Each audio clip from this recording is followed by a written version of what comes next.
Athlete, Opo. galingan sa training ha. Salamat po.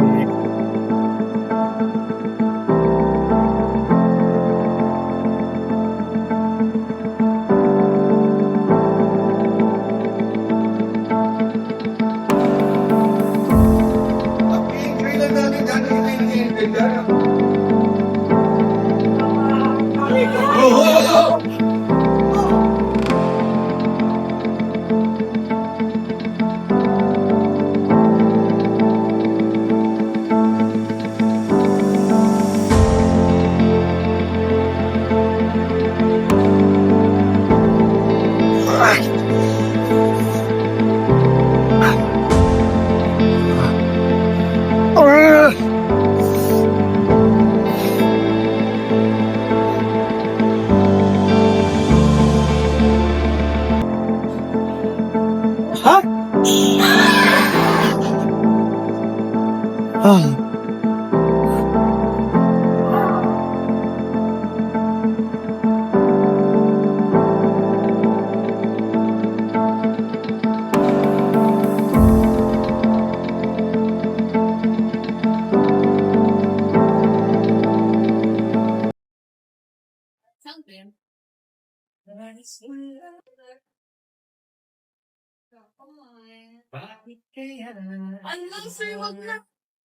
Okay, class, lahat po tayo ay magsitayo.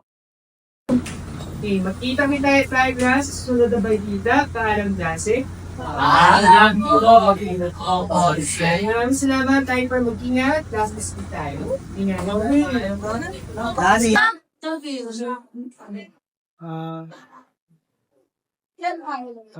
Good afternoon po, Sir Yam. Magpapasign lang po sana ako ng attendance. Okay, ito yung sa attendance mo. Magpapagod. Ito ba yung para sa araw na to? Tama ba? Opo, sir. Okay. Okay ka lang ba? Opo, sir. Parang malalim kasi iniisip mo. Pagod lang po to, sir. Dahil sa dami pa ng gawain. Alam mo, Jed, I think kailangan mo ng kausap. Pwede po ba, sir? Naku, oo naman. Willing ako makinig sa'yo.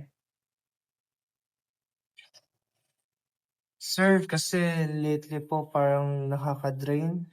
Sabay-sabay po yung gawain. Tapos, sa practice po, sir, kasi sir, namimiss ko na po yung family ko.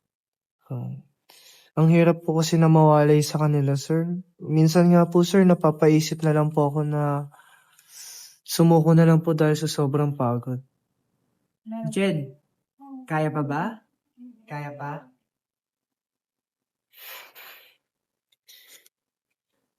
Kilala mo si Kuya Joel? Sino po yun? Tara, lakad muna tayo. So legit, si Sir Joel ay student athlete din katulad mo.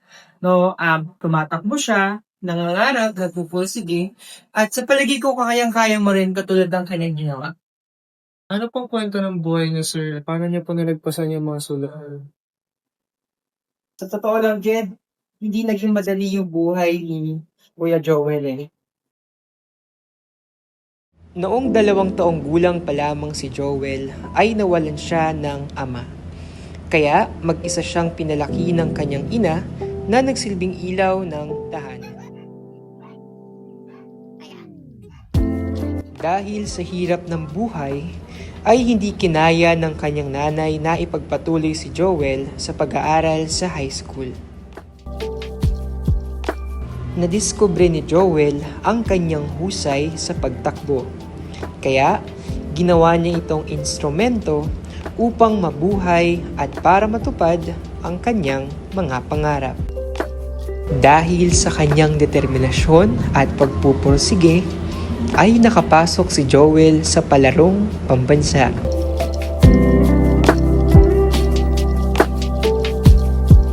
Ito ang nagbukas ng pinto kay Joel upang makapasok sa National University upang maging varsity athlete mula senior high school hanggang kolehiyo.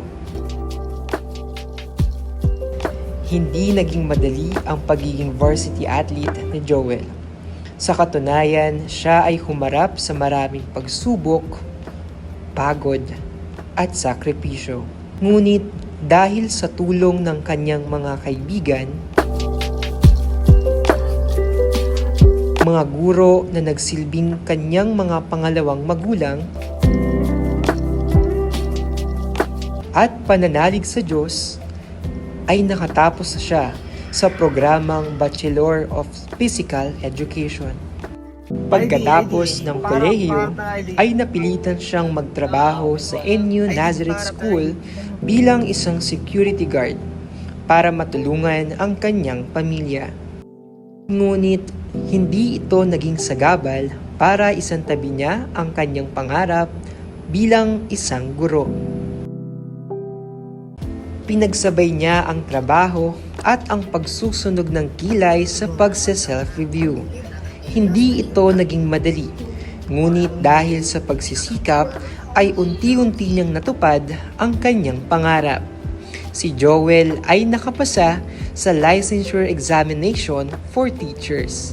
Sa tulong ng National University, mula sa pagiging varsity athlete at hanggang sa pagiging security guard at ngayon na isang licensed professional teacher, ito ang nagsilbing tahanan ni Joel upang kanyang matupad ang mga pangarap.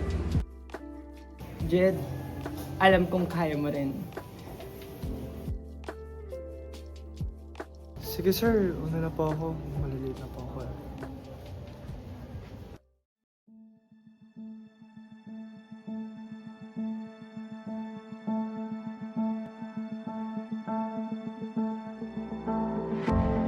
Kay Joel, paano niyo po nalagpasan lahat?